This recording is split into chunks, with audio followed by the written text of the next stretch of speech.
ಯೇಸು ಕ್ರಿಸ್ತನು ಭೂಮಿ ಆಕಾಶಗಳ ನಡುವೆ ಕ್ರೂಜೆಯಲ್ಲಿ ತೂಗುತ್ತಿರುವಾಗ ಮಾನವರು ದೇವರ ಕಡೆಗೆ ಏರಿ ಹೋಗುವ ಏಣಿಯೊಂದನ್ನು ಪರಲೋಕದಿಂದ ಇಳಿಸಿದಂತಾಯಿತು.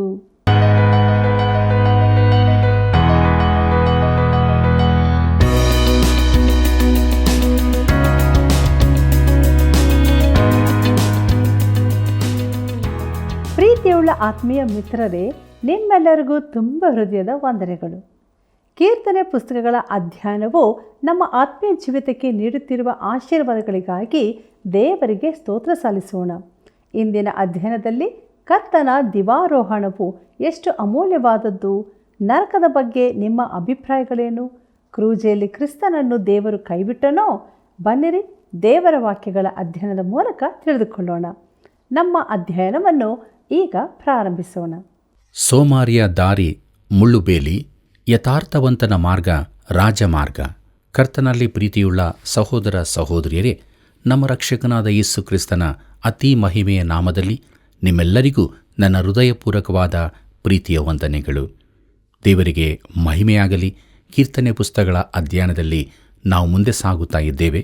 ದೇವರ ಆತ್ಮನು ನಮ್ಮ ಸಂಗಡ ಇದ್ದುಕೊಂಡು ನಮ್ಮ ನಡೆಸಿಕೊಂಡು ಬಂದಿದ್ದಾನೆ. ನಮ್ಮ ಧ್ಯಾನದಲ್ಲಿ ಮುಂದುವರಿಯುವ ಹಾಗೆ 21ನೇ ಕೀರ್ತನೆಯನ್ನು ಅಧ್ಯಯನ ಮಾಡೋಣ. ಇದರ ಮುಖ್ಯ ಪ್ರಸ್ತಾಪ ಕ್ರಿಸ್ತನ ದಿವಾರೋಹಣ ಎಂಬುದಾಗಿದೆ. ಪ್ರೀತಿಯುಳ್ಳ ದೇವಜನರೇ, ಈ ಕೀರ್ತನೆಯು ನಾನು ಮೊದಲು ಮಾಡಿದ ಮೆಸ್ಸಿಯನ ಕೀರ್ತನೆಗಳಲ್ಲಿ ಸೇರಿರದಿದ್ದರೂ, ಕ್ರಿಸ್ತನಿಗೆ ಸಂಬಂಧಿಸಿ ಹೊಸ ಒಡಂಬಡಿಕೆಯಲ್ಲಿ ಉಲ್ಲೇಖವಾಗಿರದಿದ್ದರೂ ಇದು ಒಂದು ಮೆಸ್ಸಿಯನ ಕೀರ್ತನೆಯಾಗಿದೆ. ಇದು ಯೇಸು ಕ್ರಿಸ್ತನಿಗೆ ಸಂಬಂಧಿಸಿದೆಂದು ತಿಳಿಯದೆ ಇದನ್ನು ಓದಲು ಸಾಧ್ಯವಿಲ್ಲವೆಂದು ನಾನು ತಿಳಿಯುತ್ತೇನೆ. ಆದರೂ ಇದು ಮೆಸ್ಸಿಯನ ವಿಚಾರ ತಿಳಿಸುತ್ತದೆಂದು ಇಸ್ರಾಯೇಲ್ಯರು ಮೊದಲಿನಿಂದಲೂ ತಿಳಿದಿದ್ದರು. ಪ್ರಿಯರೇ, ಈ ಕೀರ್ತನೆಯು ಕರ್ತನಾದ ಯೇಸುವಿನ ಕುರಿತಾಗಿದೆ ಎಂಬುದಕ್ಕೆ ಇದೊಂದು ಆಧಾರವಾಗಿದೆ.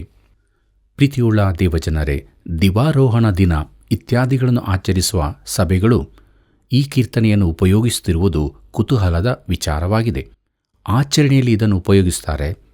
ಆತನು ತನ್ನ ಮೊದಲಿನ ಮಹಿಮಾ ಸ್ಥಾನಕ್ಕೆ ಹಿಂತಿರುಗಿ ನಮ್ಮ ಶ್ರೇಷ್ಠ ಮಹಾಯಾಜಕನಾಗಿ ಅಲ್ಲಿ ಇದ್ದಾನೆ.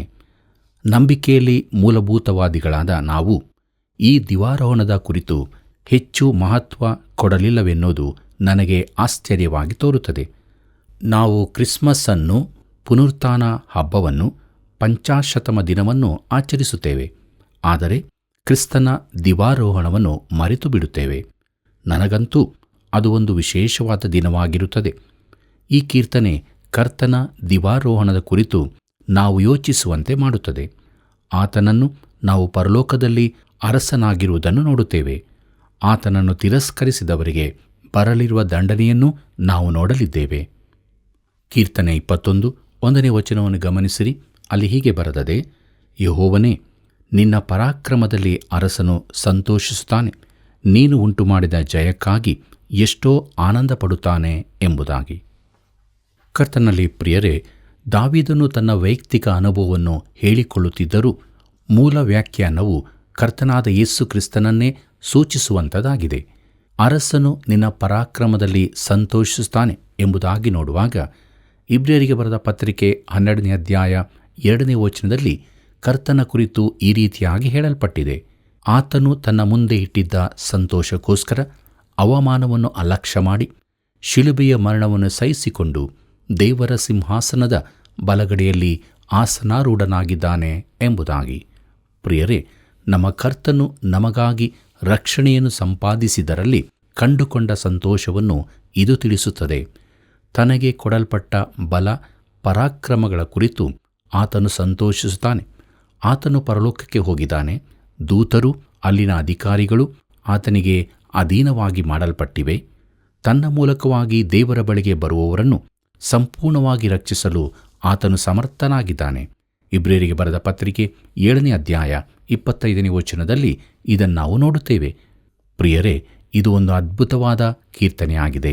ಕೀರ್ತನೆ 21 2ನೇ ವಚನ ಹೀಗೆ ಹೇಳುತ್ತದೆ: ನೀನು ಅವನ ಪ್ರಾರ್ಥನೆಯನ್ನು ನಿರಾಕರಿಸದೆ ಅವನ ಇಷ್ಟಾರ್ಥವನ್ನು ನೆರವೇರಿಸಿದೆಯಲ್ಲ ಎಂಬುದಾಗಿ.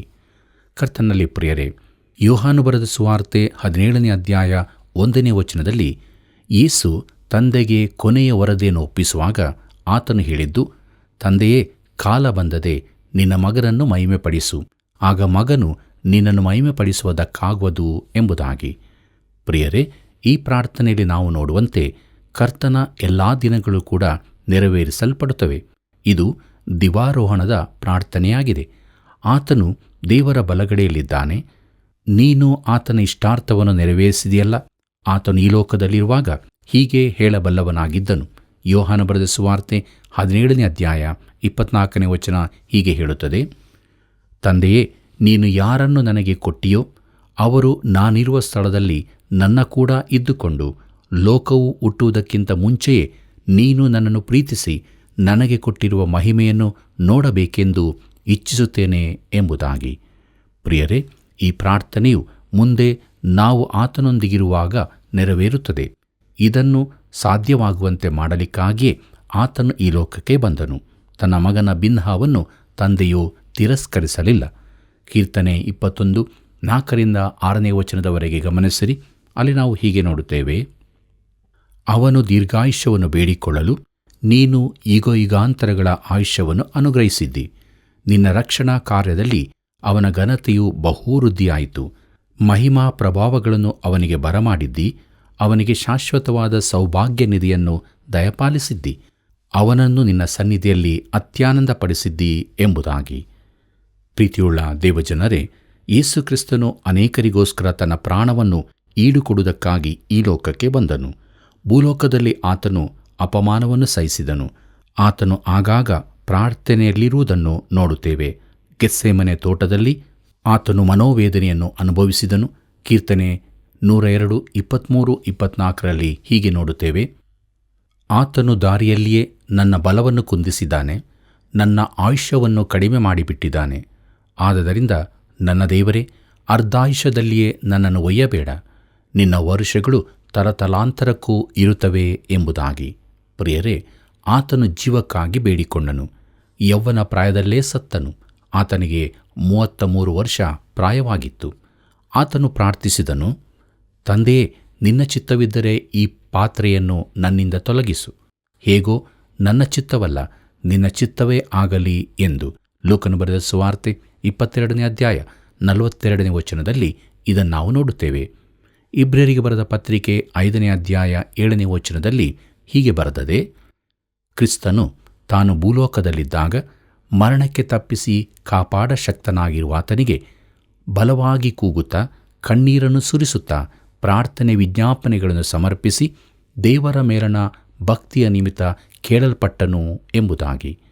ಪ್ರಿಯರೇ, ಹೇಗೆ ಕೇಳಲ್ಪಟ್ಟನು? ಆತನು ಸತ್ತನು, ಆದರೆ ದೇವರು ಆತನನ್ನು ಸತ್ತವರೊಳಗಿಂದ ಎಬ್ಬಿಸಿದನು.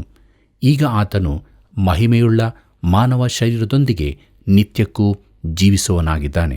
ಈಗ ಆತನು ದೇವರ ಬಲಗಡೆಯಲ್ಲಿದ್ದಾನೆ. ನಿನ್ನ ರಕ್ಷಣಾ ಕಾರ್ಯದಿಂದ ಅವನ ಘನತೆಯು ಬಹುವೃದ್ಧಿಯಾಯಿತು. ನನ್ನನ್ನು ನಿನ್ನನ್ನು ಆತನು ರಕ್ಷಿಸಿದ್ದರಿಂದ ಆತನಿಗೆಷ್ಟು ಘನತೆ ಕೂಡಿ ಬರಬೇಕು.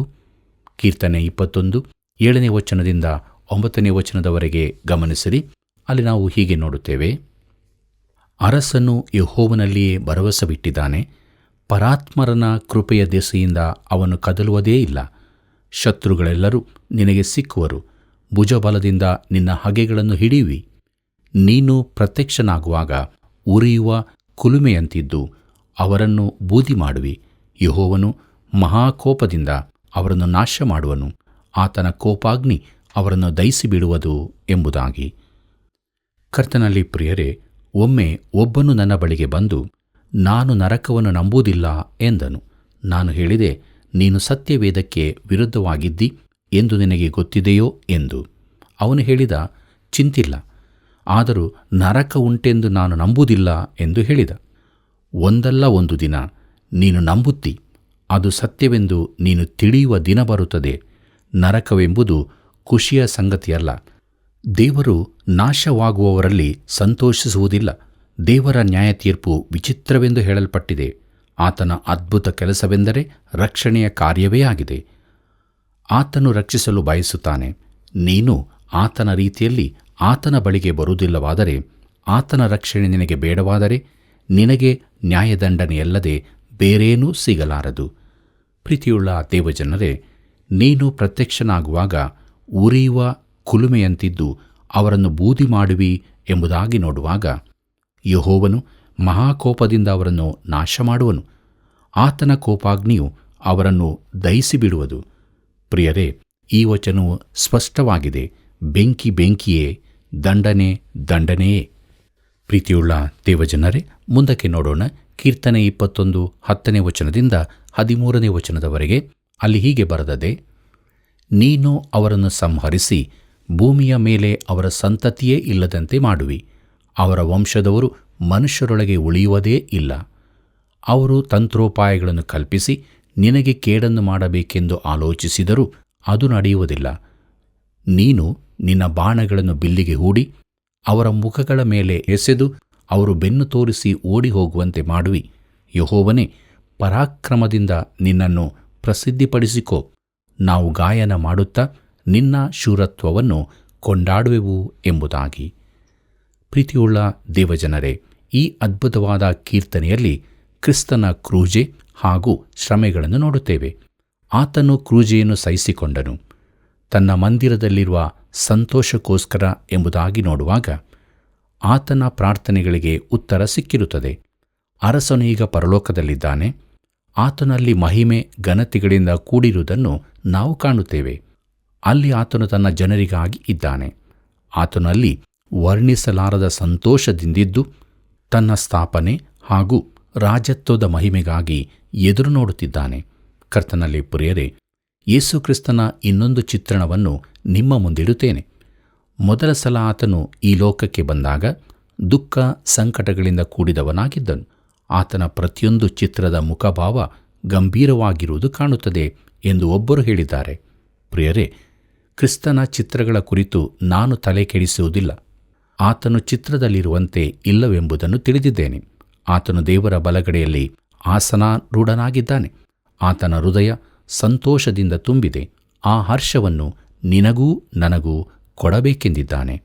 ಪ್ರೀತಿಯುಳ್ಳ ದೇವಜನರೇ, ಈ ಕೀರ್ತನೆಯು ನ್ಯಾಯ ವಿಚಾರಣೆಯ ಚಿತ್ರವನ್ನೂ ತೋರಿಸುತ್ತದೆ. ಅದನ್ನು ಪ್ರಕಟಣೆ ಪುಸ್ತಕದಲ್ಲಿ ವಿವರಿಸಲಾಗಿದೆ. ಅಲ್ಲಿನ ದೃಶ್ಯ ಬಹು ಗಂಭೀರವಾದದ್ದಾಗಿದೆ. ಪೌಲನು ಕೂಡ ಇದನ್ನು ಥೆಸಲೋನಿಕದವರಿಗೆ ಬರೆದ 2ನೇ ಪತ್ರಿಕೆ 1ನೇ ಅಧ್ಯಾಯ 7 ಮತ್ತು 8ನೇ ವಚನದಲ್ಲಿ ಹೇಳುತ್ತಾನೆ. ಅಲ್ಲಿ ಹೀಗೆ ಬರೆದದೆ: ಯಾವಾಗ ಕೊಡುವನೆಂದರೆ, ಯೇಸು ಕರ್ತನು ತನ್ನ ಶಕ್ತಿಯನ್ನು ತೋರ್ಪಡಿಸುವ ದೇವದೂತರಿಂದ ಕೂಡಿದವನಾಗಿ ಉರಿಯುವ ಬೆಂಕಿಯಲ್ಲಿ ಆಕಾಶದಿಂದ ಪ್ರತ್ಯಕ್ಷನಾಗುವ ಕಾಲದಲ್ಲಿ ಅದನ್ನು ಕೊಡುವನು. ಆಗ ನಮ್ಮ ಕರ್ತನಾದ ಯೇಸುವು ದೇವರನ್ನರಿಯದವರಿಗೂ ತನ್ನ ಸುವಾರ್ತೆಗೆ ಒಳಪಡದವರಿಗೂ ಪ್ರತಿಕಾರವನ್ನು ಸಲ್ಲಿಸುವನು ಎಂಬುದಾಗಿ. ಪ್ರಿಯರೇ, ಕರ್ತನ ವೈರಿಗಳ ಮೇಲೆ ಬರಲಿರುವ ಆತನ ದಂಡನೆಯ ಚಿತ್ರ ಇದಾಗಿದೆ. ಮುಂದುವರಿದು ಥೆಸಲೋನಿಕದವರಿಗೆ ಬರೆದ 2ನೇ ಪತ್ರಿಕೆ 1ನೇ ಅಧ್ಯಾಯ 9 ಮತ್ತು 10ರಲ್ಲಿ ಹೀಗೆ ಹೇಳಿದೆ: ಆ ದಿನದಲ್ಲಿ ಆತನು ತನ್ನ ಪವಿತ್ರರ ಮೂಲಕ ಪ್ರಭಾವ ಹೊಂದುವವನಾಗಿಯೂ ನಾವು ನಿಮಗೆ ಹೇಳಿದ ಸಾಕ್ಷಿಯನ್ನು ನಂಬಿದವರೆಲ್ಲರ ಮೂಲಕ ತನ್ನ ವಿಷಯದಲ್ಲಿ ಆಶ್ಚರ್ಯ ಹುಟ್ಟಿಸುವನಾಗಿಯೂ ಬರುವಾಗ ಅಂಥವರು ಕರ್ತನ ಸಮ್ಮುಖಕ್ಕೂ ಆತನ ಪರಾಕ್ರಮದ ವೈಭವಕ್ಕೂ ದೂರವಾಗಿ ನಿತ್ಯ ನಾಶನವೆಂಬ ದಂಡನೆಯನ್ನು ಅನುಭವಿಸುವರು ಎಂಬುದಾಗಿ. ಪ್ರೀತಿಯುಳ್ಳ ದೇವಜನರೇ, ಇದು ಯೇಸುಕ್ರಿಸ್ತನ ದಿವಾರೋಹಣದ ಕುರಿತಾದ ಅದ್ಭುತವಾದ ಕೀರ್ತನೆಯಾಗಿದೆ. ಈ ದಿನದಲ್ಲಿ ಆತನೊಂದಿಗಿನ ನಿನ್ನ ಸಂಬಂಧ ಹೇಗಿದೆ? ಆತನು ನಿನ್ನ ರಕ್ಷಕನಾಗಿಲ್ಲವಾದರೆ, ಪಾಪಕ್ಕಾಗಿ ಸಾಯುವುದಕ್ಕಾಗಿ ಬಂದಾತನನ್ನು ನೀನು ನಂಬಿಲ್ಲವಾದರೆ ನಿನ್ನ ಮೇಲೆ ದಂಡನೆ ಬಂದೇ ಬರುವುದು. ಆದರೆ ಈಗ ಆತನು ದೇವರ ಬಲಗಡೆಯಲ್ಲಿದ್ದು ಸಂತೋಷಭರಿತನಾಗಿದ್ದಾನೆ. ಯಾಕಂದರೆ ಆತನು ನಿನ್ನ ರಕ್ಷಣೆಯನ್ನು ಸಾಧಿಸಿದ್ದಾನೆ. ಈ ದಿವಾರೋಹಣದ ಕೀರ್ತನೆ ಕ್ರಿಸ್ತನಲ್ಲಿರುವ ದೇವರ ಮಹಿಮೆಯ ಕೃಪೆಯನ್ನು ಸ್ಪಷ್ಟಪಡಿಸುತ್ತದೆ. ದೇವರಿಗೆ ಮಹಿಮೆಯಾಗಲಿ. ಪ್ರೀತಿಯುಳ್ಳ ದೇವಜನರೇ, ಮುಂದಕ್ಕೆ ನಾವು 22ನೇ ಕೀರ್ತನೆಯನ್ನು ಅಧ್ಯಯನ ಮಾಡೋಣ. ಇದರ ಮುಖ್ಯ ಪ್ರಸ್ತಾಪ ಕ್ರಿಸ್ತನು ಕ್ರೂಜಿತನಾದದ್ದು ಎಂಬುದಾಗಿದೆ.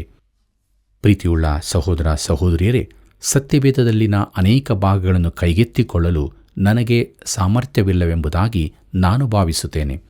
ಈ ಕೀರ್ತನೆ ಅಂಥದರಲ್ಲಿ ಒಂದು. ಈ ಕೀರ್ತನೆಗೆ ಬರುವಾಗ ನಾವು ಪರಿಶುದ್ಧ ಭೂಮಿಯಲ್ಲಿದ್ದೇವೆಂದು ನಾನು ಭಾವಿಸುತ್ತೇನೆ. ನಾವು ನಮ್ಮ ಆತ್ಮೀಯ ಕೆರೆಗಳನ್ನು ತೆಗೆಯಬೇಕಾಗಿದೆ. ಈ ಕೀರ್ತನೆಯನ್ನು ಕ್ರೂಜೆಯ ಕೀರ್ತನೆ ಎಂದು ಕರೆಯಲಾಗಿದೆ. ಹಾಗೆ ಕರೆಯಲ್ಪಟ್ಟದ್ದು ಏಕೆಂದರೆ ದೇವರ ವಾಕ್ಯದ ಬೇರಾವ ಭಾಗಕ್ಕಿಂತಲೂ ಚೆನ್ನಾಗಿ ಈ ಭಾಗವು ಕ್ರಿಸ್ತನ ಕ್ರೂಜೆಯ ಮರಣವನ್ನು ವಿವರಿಸುತ್ತದೆ. ಮಾತ್ರವಲ್ಲದೆ ಅದು ಆದಿಕಾಂಡ 22ನೇ ಅಧ್ಯಾಯಕ್ಕೂ ಏಷಾಯನ ಪ್ರವಾದನೆ ಗ್ರಂಥ 53ನೇ ಅಧ್ಯಾಯಕ್ಕೂ ಸರಿ ಹೋಲಿಕೆಯಾಗಿರುತ್ತದೆ. ಕರ್ತನಲ್ಲಿ ಪ್ರಿಯರೇ, ಅನೇಕ ಮೆಸ್ಸಿಯನ ಕೀರ್ತನೆಗಳು ಕ್ರಿಸ್ತನ ಕುರಿತ ಚಿತ್ರಣವನ್ನು ಕೊಡುತ್ತವೆ. ಉದಾಹರಣೆಗೆ, 1ನೇ ಕೀರ್ತನೆಯು ಕ್ರಿಸ್ತನ ಗುಣಲಕ್ಷಣಗಳನ್ನು ತಿಳಿಸುತ್ತದೆ. ಆತನು ಯಾರು, ಆತನ ಜೀವಿತ, ಅಭ್ಯಾಸಗಳು ಇತ್ಯಾದಿ. ಆದರೆ 22ನೇ ಕೀರ್ತನೆಯು ಆತನ ಯೋಚನೆ, ಆಂತರಿಕ ಜೀವಿತಗಳ ಒಳ ಚಿತ್ರಣವನ್ನು ಕೊಡುತ್ತದೆ. ಈ ಕೀರ್ತನೆಯಲ್ಲಿ ಆತನ ಶ್ರಮೆಗಳ ಮನೋವೇದನೆಯನ್ನು ಕಾಣುತ್ತೇವೆ. ಆತನ ಆತ್ಮವು ತೆರೆದಿಡಲ್ಪಟ್ಟಿದೆ. ಸುವಾರ್ತೆಗಳಲ್ಲಿ ಆತನ ಮರಣ, ಕ್ರೂಜೆಯಲ್ಲಿನ ಸಂಬಂಧದ ಕೆಲವು ದೃಶ್ಯಗಳು ಚಾರಿತ್ರಿಕವಾಗಿ ಕೊಡಲ್ಪಟ್ಟಿವೆ. ಆದರೆ 22ನೇ ಕೀರ್ತನೆಯಲ್ಲಿ ಮಾತ್ರ ಆತನ ಯೋಜನೆಗಳು ಪ್ರಕಟವಾಗಿವೆ. ಪ್ರಿಯರೇ, ಅನೇಕ ಪಂಡಿತರ ನಂಬಿಕೆಯೇನೆಂದರೆ, ಕರ್ತನಾದ ಯೇಸು ಕ್ರೂಜೆಯ ಮೇಲಿರುವಾಗ ಈ 22ನೇ ಕೀರ್ತನೆಯನ್ನು ಪೂರ್ಣವಾಗಿ ಹೇಳಿಕೊಂಡನೆಂದು. ನಾನು ಇದಕ್ಕೆ ಸಹಮತನಾಗಿದ್ದೇನೆ. ಯಾಕೆಂದರೆ ಸುವಾರ್ತೆಗಳಲ್ಲಿ ಹೇಳಲ್ಪಟ್ಟ ಆತನು ನುಡಿದ ಕೊನೆ 7 ವಾಕ್ಯಗಳು ಒಂದೋ ಈ ಕೀರ್ತನೆಯಲ್ಲಿ ಕಂಡುಬಂದಿವೆ, ಇಲ್ಲವೇ ಅವುಗಳ ಮಾನಸಿಕ ಹಿನ್ನೆಲೆಯೂ ಕಂಡುಬಂದಿದೆ. ಪ್ರೀತಿಯುಳ್ಳ ದೇವಜನರೇ, ಶುಭ ಶುಕ್ರವಾರದ ದಿನ ಕೆಲವು ಸಭೆಗಳಲ್ಲಿ ಕ್ರಿಸ್ತನು ನುಡಿದ ಸಪ್ತವಾಕ್ಯಗಳ ಮೇಲಣ ಧ್ಯಾನವು ಬೇರೆ ಬೇರೆ ಬೋಧಕರಿಂದ ನಡೆಸಲ್ಪಡುತ್ತದೆ. ಕಳೆದ 15 ವರ್ಷಗಳಲ್ಲಿ ಈ 7 ವಚನಗಳ ಮೇಲೆ ಸುಮಾರು 100ಕ್ಕಿಂತ ಹೆಚ್ಚು ಮಂದಿ ಪ್ರಸಂಗಿಸಿದ್ದನ್ನು ಕೇಳಿದ್ದೇನೆ.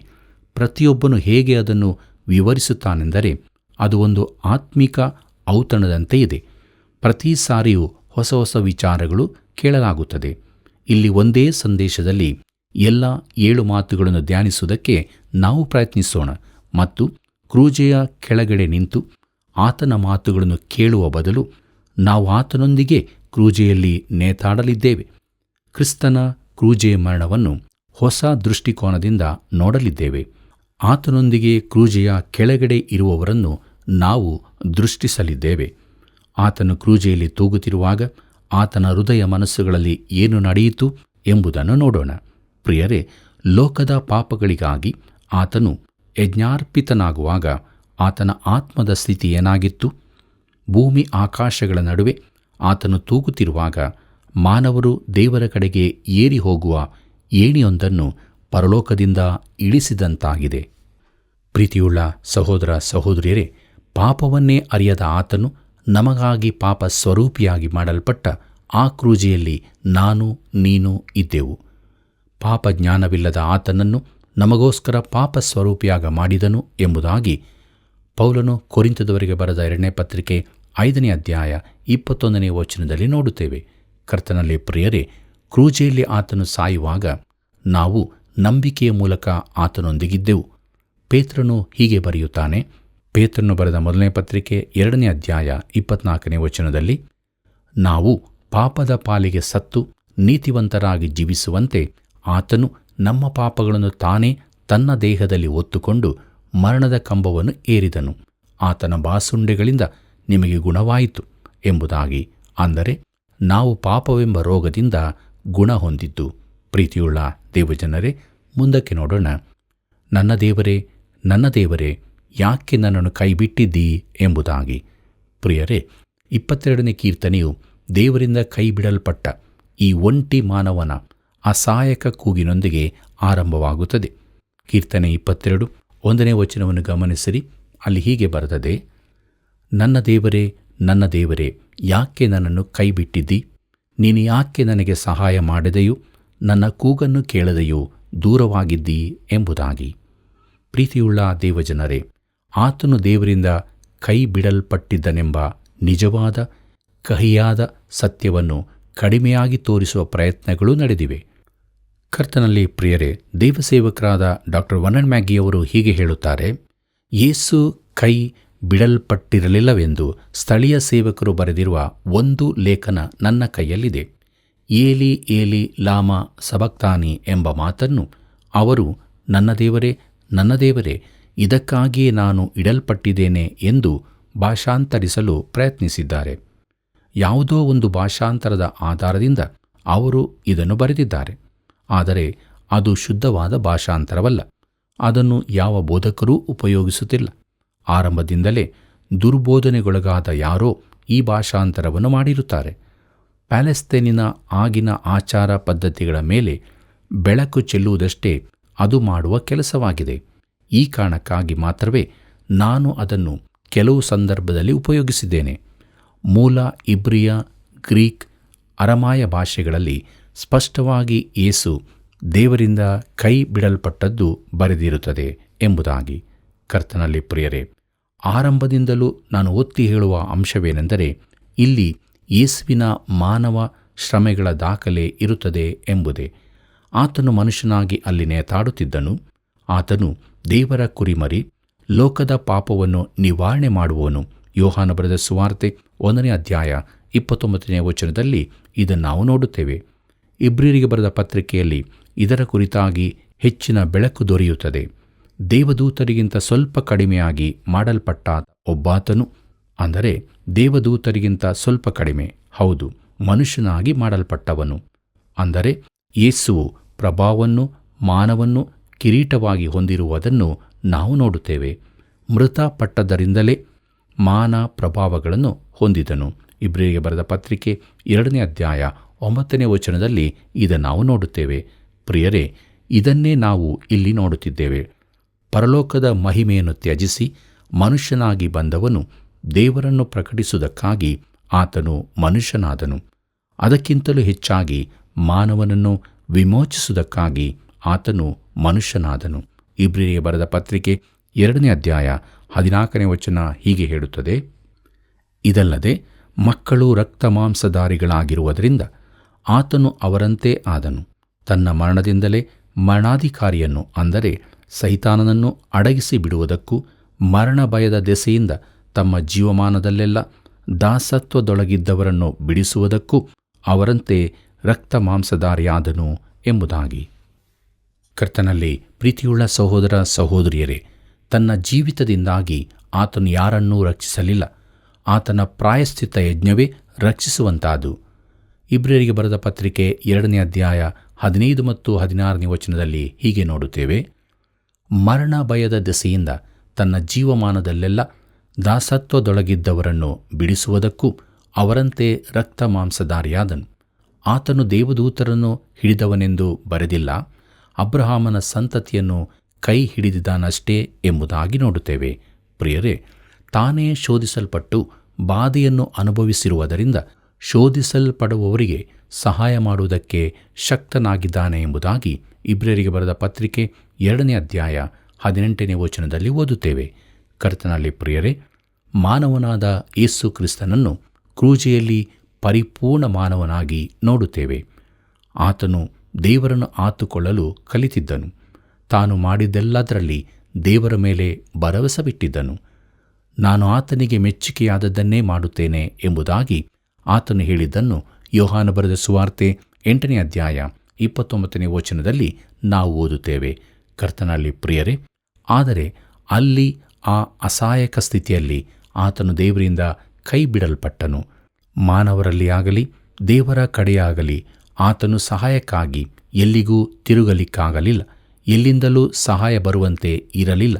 ಮನುಷ್ಯನಾದ ಕ್ರಿಸ್ತ ಯೇಸು ಕೈ ಬಿಡಲ್ಪಟ್ಟನು. ಈ ಅನುಭವ ಬೇರಾರಿಗೂ ಆಗಲಿಲ್ಲ, ಯಾರಿಗೂ ಆಗಲಿಕ್ಕೂ ಸಾಧ್ಯವಿಲ್ಲ. ಆತನು ಮಾತ್ರವೇ ಇದನ್ನು ಅನುಭವಿಸಬೇಕಾಗಿತ್ತು. ಆತನೇ ಒಬ್ಬನಾಗಿ ದೇವರು ಆತನನ್ನು ಯಾಕೆ ಕೈಬಿಟ್ಟನು?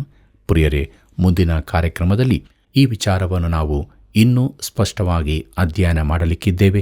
ಆದ್ದರಿಂದ ತಾವೆಲ್ಲರೂ ಪ್ರಾರ್ಥನಾಪೂರ್ವಕವಾಗಿ ಮುಂದಿನ ಕಾರ್ಯಕ್ರಮವನ್ನು ವೀಕ್ಷಿಸಲು ಸಿದ್ಧರಾಗಬೇಕಾಗಿ ಪ್ರೀತಿಯಿಂದ ಕೇಳಿಕೊಳ್ಳುತ್ತೇನೆ.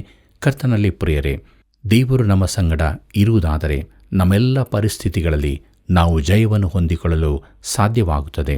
ಯಾಕಂದರೆ ನಮ್ಮ ರಕ್ಷಕನು ಎಲ್ಲವನ್ನು ಸಹಿಸಿ ಗೆದ್ದು ಬಂದಿದ್ದಾನೆ.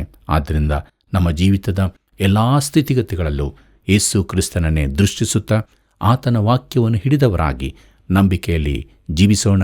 ಹೀಗಾಗುವಂತೆ ದೇವರು ತಾನೇ ಸಹಾಯ ಮಾಡಿ ನಡೆಸಲಿ.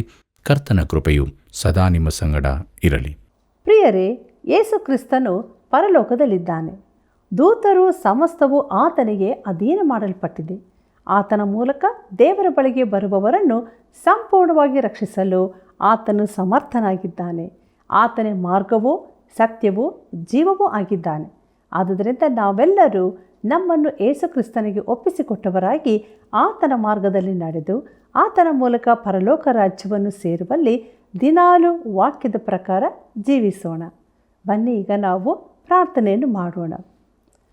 ನಾನೇ ಮಾರ್ಗವೂ ಸತ್ಯವೂ ಜೀವವೂ ಆಗಿದ್ದೇನೆ ಎಂಬುದಾಗಿ ನುಡಿದಂಥ ಪ್ರೀತಿಯುಳ್ಳ ಯೇಸು ಸ್ವಾಮಿ, ನಿನ್ನ ಪರಿಶುದ್ಧವಾದಂಥ ನಾಮಕ್ಕೆ ಅನಂತನಂತ ಸ್ತೋತ್ರವಾಗಲಿ. ಈ ಲೋಕದಲ್ಲಿ ಇಂತಹ ಮಾತು, ಇಂತಹ ವಿಚಾರ ಯಾರೂ ಹೇಳಿಲ್ಲ ಕರ್ತನೆ. ಯೇಸು ಕ್ರಿಸ್ತನು ತಾನೊಬ್ಬನೇ ನಾನೇ ಮಾರ್ಗವು ಸತ್ಯವೂ ಜೀವವೂ ಆಗಿದ್ದೇನೆ ಎಂಬುದಾಗಿ ನುಡಿದಿದ್ದಾನೆ. ಅದಕ್ಕಾಗಿ ಸ್ತೋತ್ರ. ಪ್ರಿಯ ಕರ್ತನೆ, ನಮ್ಮ ಪ್ರಿಯ ಬಾಂಧವರು ನಿನ್ನಲ್ಲಿ ವಿಶ್ವಾಸವಿಟ್ಟು ಪರಲೋಕ ರಾಜ್ಯಕ್ಕೆ ಸೇರುವಂಥವರಾಗಬೇಕು. ಅವರ ಹೆಸರುಗಳು ಜೀವಬಾಧ್ಯರ ಪಟ್ಟಿಯಲ್ಲಿ ಬರೆಯಲ್ಪಡಬೇಕು. ಅವರ ಪ್ರತಿಯೊಂದು ಅವಶ್ಯಕತೆಗಳನ್ನು ನೀಗಿಸಿ ಅವರನ್ನು ಬಲಪಡಿಸಿ ಎಲ್ಲ ವಿಧವಾದಂಥ ಆಶೀರ್ವಾದಗಳನ್ನು ಕೊಟ್ಟು ಬಲಪಡಿಸು. ಯೇಸುವಿನ ನಾಮದಲ್ಲಿ ಬೇಡಿದ್ದೇವೆ, ಆಮೇನ್. ಪ್ರಿಯ ವೀಕ್ಷಕರೇ, ಪರಲೋಕ ರಾಜ್ಯಕ್ಕೆ ಒಂದೇ ಮಾರ್ಗ, ಅದು ಯೇಸು ಕ್ರಿಸ್ತನೇ. ಇತರರು ಆ ಮಾರ್ಗಕ್ಕೆ ನಡೆಸೋಣ.